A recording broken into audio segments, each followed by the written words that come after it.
जय हिंद साथियों, पुनः लाइन वीडियो में हम करंट अफेयर लेकर के उपस्थित हैं। पर्यावरण आधारित है।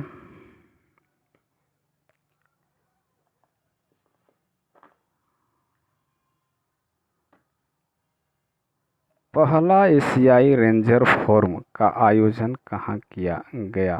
तो 5 से 8 दिसंबर 2023 को गुवाहाटी, असम में। जलवायु परिवर्तन प्रदर्शन सूचकांक 2024 किसके द्वारा जारी किया गया? तो 8 दिसंबर 2023 को जारी किया। German watch, new climate institute तथा क्लाइमेट एक्शन नेटवर्क इंटरनेशनल। सूचकांक में कितने देशों को शामिल किया गया? तो 63 देश और यूरोपीय संघ को। सूचकांक में प्रथम 3 स्थानों पर कौन से देश हैं? तो कोई नहीं है। सूचकांक में शीर्ष 3 देश कौन? सूचकांक में शीर्ष 3 देश कौन से हैं? तो डेनमार्क रैंक 4 है, स्कोर 75.59। रैंक 5 है एस्टोनिस, स्कोर 72.05। फिलीपींस है 6 रैंक पर 70.70। सूचकांक में अंतिम 3 स्थान पर कौन से हैं?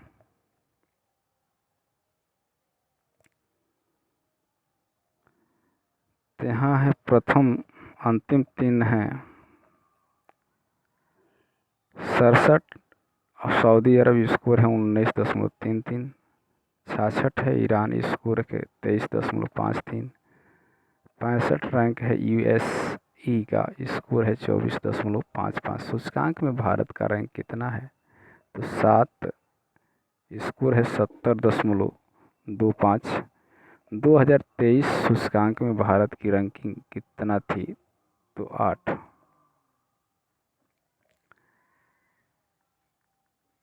COP28 में किस भारतीय संस्थान को ग्रीन यूनिवर्सिटी अवार्ड से सम्मानित किया गया? तो 7 दिसंबर 2023 को किया गया IIT मंडी को। यह सम्मान किसके द्वारा प्रदान किया गया? तो ग्रीन मेंटर्स सर्वश्रेष्ठ टिकाऊ वन्यजीव पर्यटन राज्य के लिए सैंक्चुअरी एशिया पुरस्कार किसे प्रदान किया गया? तो दिसंबर 2023 को मध्य प्रदेश पर्यटन बोर्ड को।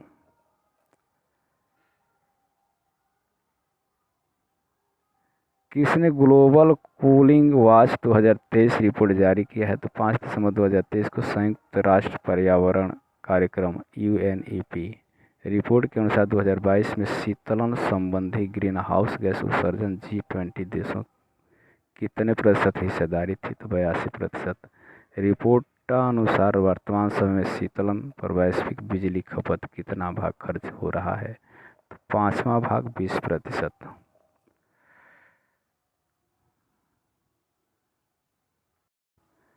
रिपोर्ट के अनुसार विश्व स्तर पर कूलिंग उपकरणों की क्षमता वर्तमान से लेकर के 2050 तक कितना हो जाएगी? 3 गुना हो जाएगी। भारत में इंडिया कूलिंग एक्शन प्लान कब लॉन्च किया गया? तो 2019 को।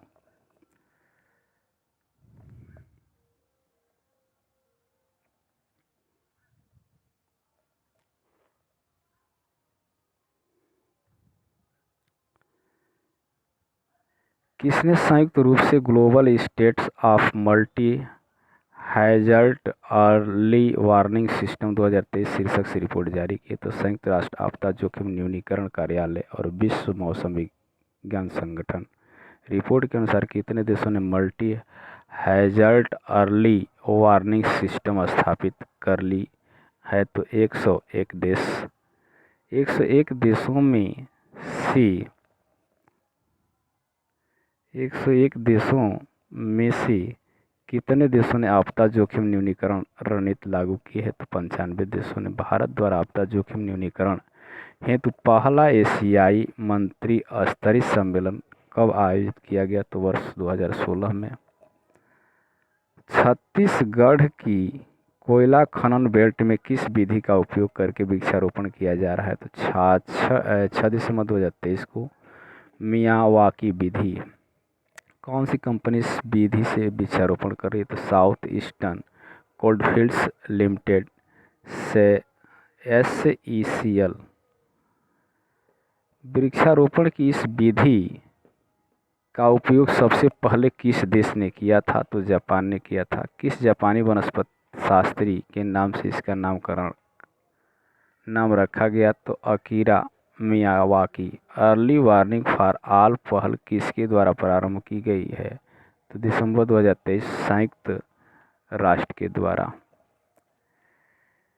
इस पहल का उद्देश्य क्या है? तो 2027 तक सभी को खतरनाक मौसम प्राकृतिक आपदाओं से सुरक्षित करना।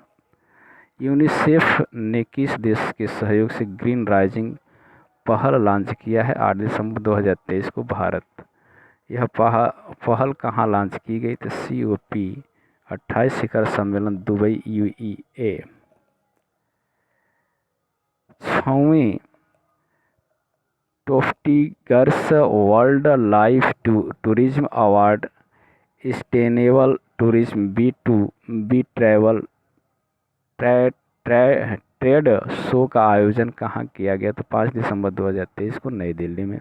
इस शो की थीम क्या थी? जिम्मेदार वन्यजीव पर्यटन पहचान। किस राज्य को पर्यावरण एवं वन्यजीव उत्कृष्ट हेतु 3 पुरस्कार प्रदान किए गए? उत्तर प्रदेश को।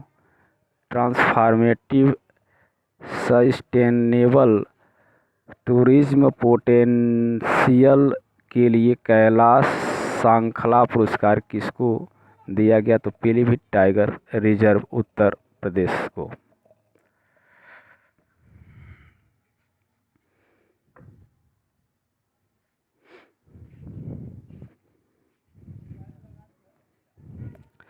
उत्कृष्ट पग रेटिंग लॉन्च के लिए पुरस्कार किसे मिला? तो मेला कोठी Chambal safari launch Uttar Pradesh. घोबा ecology पुंगडंडिया safari Maharashtra को। लॉन्च नेचुरलिस्ट ऑफ ईयर 2023 का पुरस्कार किन्हें प्रदान किया गया? तो अमित बांगरे उत्तर प्रदेश। इविर्न NLD रोज को।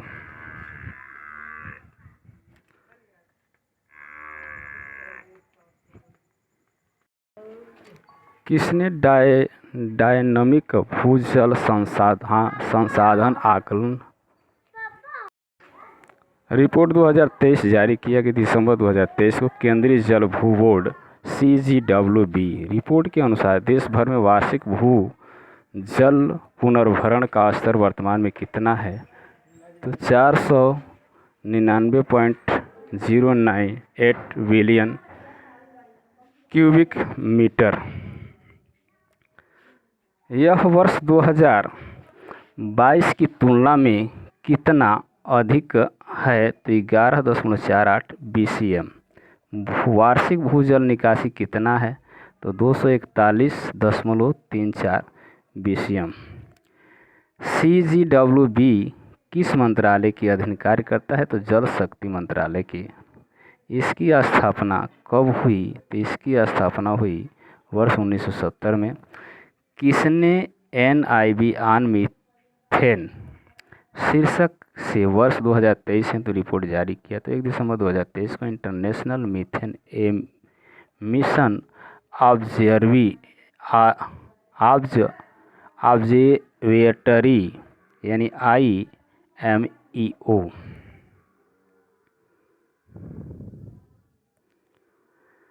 रिपोर्ट के अनुसार वैश्विक स्तर पर मानव जनित गतिविधियों से होने वाले मीथेन उत्सर्जन का मौजूदा ग्लोबल वार्मिंग में से कितना प्रतिशत योगदान है? तो 30% योगदान है। IMEO की स्थापना कब की गई? तो वर्ष 2021 को। यह किसके अधीन कार्य करती है? तो संयुक्त राष्ट्र पर्यावरण कार्यक्रम UNEP। भारतीय वैज्ञानिक अनुसंधान परिषद ICFRE की पहली महिला महानिदेशक के रूप में किसे नियुक्त किया गया है? तो 1 दिसंबर 2023 को नियुक्त किया गया कंचन देवी। ICFRE का मुख्यालय कहाँ स्थित है? देहरादून में है। हाल ही में कांजीरंगा राष्ट्रीय उद्यान KNP में से एक सिंह वाले गैंडे की मृत्यु हो गई, वह कहाँ अवस्थित था? तो 9 नवंबर 2023 असम में। यह उद्यान किस नदी के तट पर अवस्थित है? तो ब्रह्मपुत्र नदी पे है। KNP को यूनेस्को ने विश्व धरोहर स्थल कब घोषित किया था? तो 1985 को।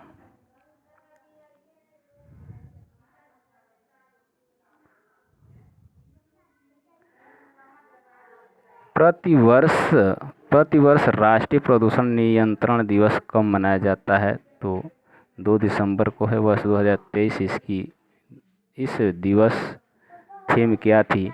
स्वच्छ और स्वस्थ ग्रह के लिए सतत विकास। अब आ गया है रक्षा। इनो योद्धा 2023 नामक आइडिया इनोवेशन सेमिनार का आयोजन किसके द्वारा किया गया? तो 5 दिसंबर 2023 को भारतीय सेना द्वारा। यह सेमिनार कहाँ आयोजित किया गया? तो नई दिल्ली में।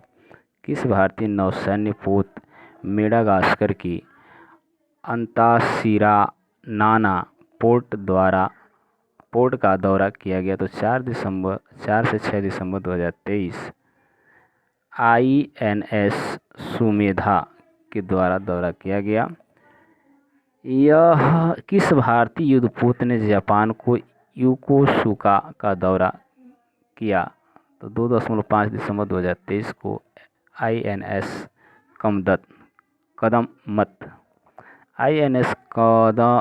कदमत का जलावतरण कब किया गया, यानी जन्म कब उतारा गया? तो 2016 को।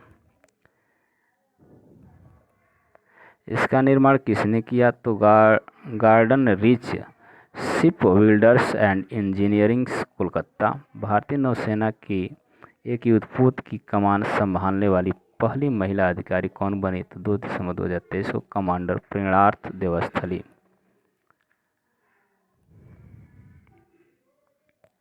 भारत की पहली महिला AD कैंप किसे नियुक्त किया गया? तो 29 नवंबर 2023 को रक्वार्डेन लीडर मनीषा पाढ़ी को। स्क्वा है, रस्क्वा नहीं, स्क्वा। फिर से देख लीजिए, स्क्वार्डेन लीडर मनीषा पाढ़ी। अब यहाँ विविध है। कंबाइंड लीडरशिप कॉन्क्लेव का आयोजन कहाँ किया गया? तो 6 से 9 दिसंबर 2023 को नई दिल्ली में किया गया। इसके पहले सत्र की अध्यक्षता किसके द्वारा की गई? तो जनरल अनिल चौहान के द्वारा। यह आयोजन किस थीम पर आधारित है? तो भू रणनीतिक मुद्दों, राष्ट्रीय सुरक्षा और रक्षा क्षेत्र में आत्मनिर्भर है। यहाँ पे दिया है 11वें दिव्य कला मेला का आयोजन कहाँ किया गया? तो 8 से 17 दिसंबर 2023 को पटना। इसका आयोजन किसके द्वारा किया गया? तो दिव्यांग जन सशक्तिकरण विभाग के द्वारा। अंतर्राष्ट्रीय चीता दिवस कब मनाया जाता है? तो 4 दिसंबर को मनाया जाता है। आज के लिए बस इतना ही। विविध में आगे लेकर के हम उपस्थित होंगे। तब तक ये धन्यवाद। वीडियो को लाइक शेयर, हम चैनल को सब्सक्राइब करें। वीडियो को ज़रूर देखें, देखने से ही कुछ फ़ायदा आपको मिलेगा। आप देख भले लाइक करें या न करें,